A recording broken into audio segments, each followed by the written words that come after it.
Alright guys, check this out. If you guys have a problem like this on your fog light switch, so it's on and there's no indicator light showing on my dash. It's on right now, so let's go up to the front.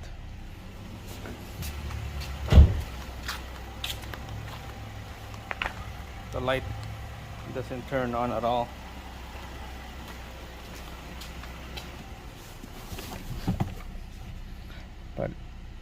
But if I wiggle, oh, there you go, see? If I wiggle this a little bit forward, I got the light indicator on right now. That means I should have a light up to the front. But I had to wiggle the switch. So it's the switch is the faulty here. It's super loose. So we're gonna be changing the switch. Alright guys, so taking out this switch here, there's a couple 4 or 5 steps that we had to do. Take out the airbag and then take out the steering wheel. After that, take out the front upper half of the steering column cover and then the bottom half right there, and we'll get to the switch after. So first we're gonna take out the airbag. There's a bolt that I took out already right there. Same thing on the other side.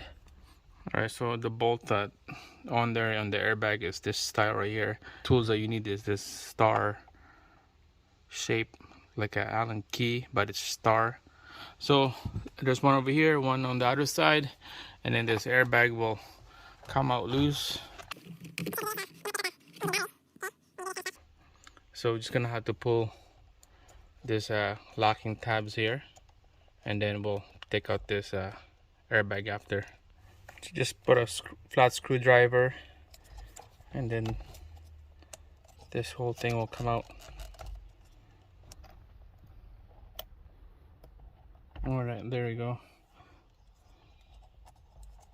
Connector for airbags is disconnect, and there's a clip right here that we need to undone. There's one more connector here. I believe this is for the horn. There you go. Alright, just gonna put the airbag here.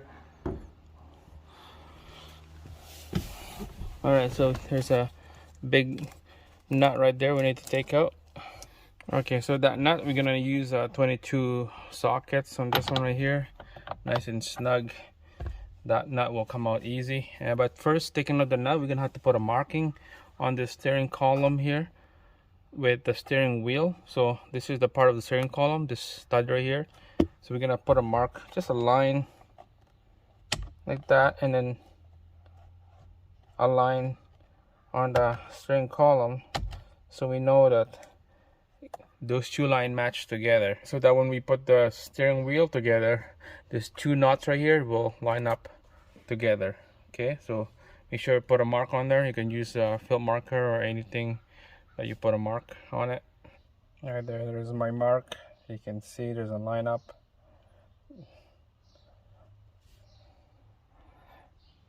The steering wheel is crooked, but it's fine. That's 12 o'clock to me. 12 o'clock. Alright, let's take out this big nut right there. And then we're going to use a breaker bar. I use a flex head one.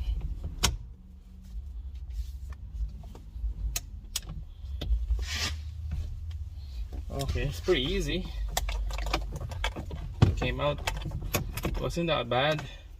I thought it would be like a tough one here. Like Hondas and stuff, they're pretty tough. Alright, there's a washer in here. Get that washer out. Alright, this is the tricky part. You're gonna need a special tool to pull this out. This is how I do it. Reef it each side of the steering wheel back and forth till you get it, just like that. Make sure that clock spring, it won't spin on you, okay? Alright, we're just gonna disconnect the connector off the steering wheel from the clock spring, and make sure the clock spring is not gonna spin on you. It's gonna sit like that. That's like 11 o'clock. We'll put a tape on like that so that stays solid like that, because we don't want that thing to spin. 2 screws right there.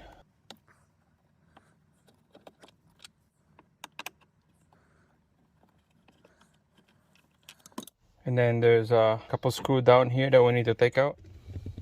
Actually, there's only one right there. Alright, so this top and bottom cover will split open now. This is ready to go to come out.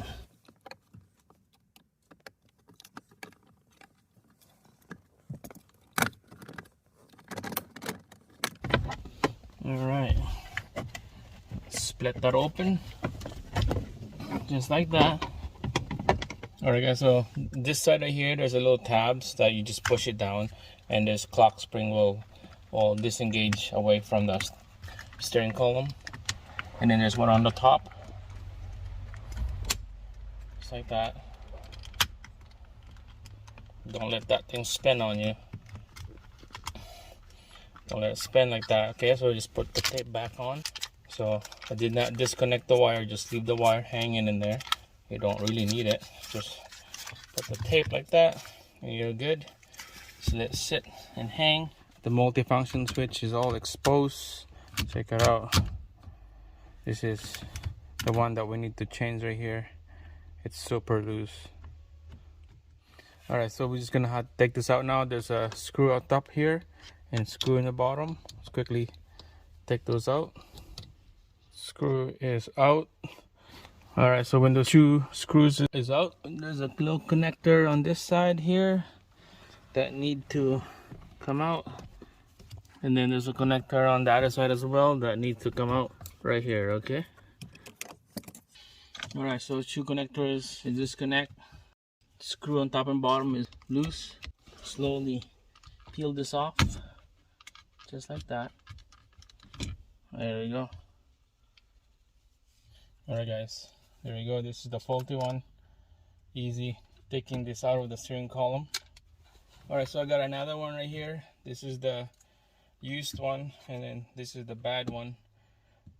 Just want to double check, make sure it's the right switch. All the function is right. The connector is right. Looks good to me. So this is the bad one. This is a new but old one, so we'll put it in here. This is the halfway of the job. We'll install the 2 screws connector.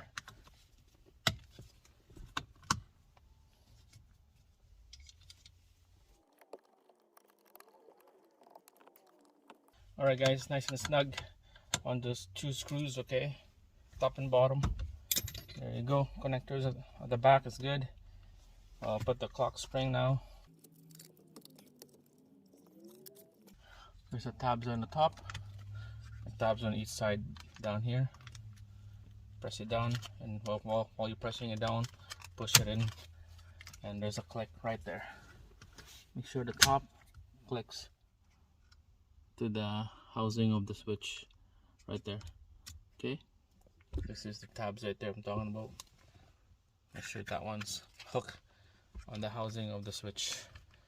Alright, put the tape back on, don't let it spin. Alright guys, so we're gonna turn on the cluster and the radio here, the inside dash.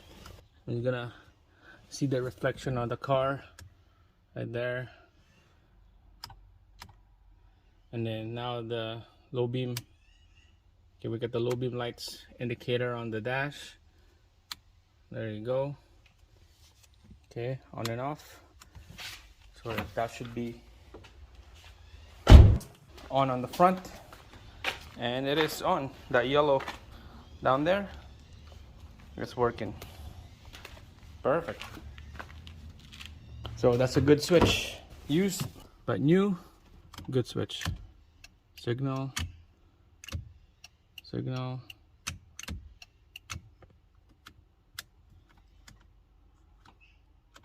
Perfect guys. All right, let's put everything back together now. All right guys, so we got the top and bottom cover bolted down, 2 screws and 1 in the bottom. Okay, so make sure this is steady. Clock spring. Now it's time to put the steering wheel. We'll fish the wire in here first, and this is the mark that you mark earlier right here, 12 o'clock. All right, so that mark right there has to match on that notch right there. Those are 12 o'clock mark. They go together, and when you have that two together, we'll put the washer, the nut, and then we're gonna just snug this up.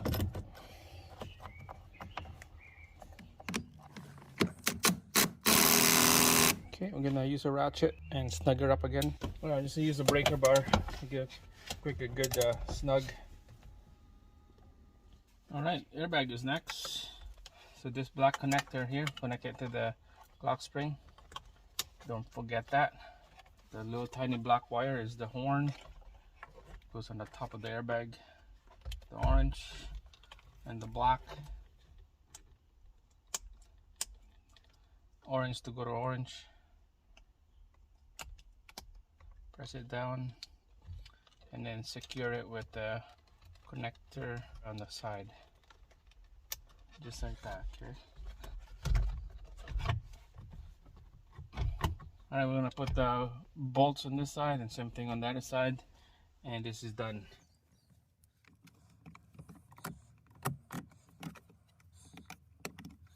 All right, so just a nice and snug. Okay, nice and snug. Same thing on the other side here.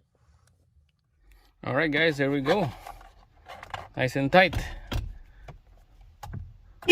Horns work. Perfect.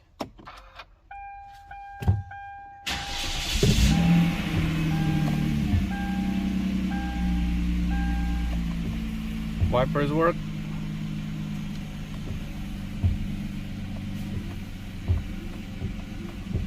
Windshield washer works. Everything looks good. Signal left, right, high beam, fog light right there. You can see the reflection on the vehicle.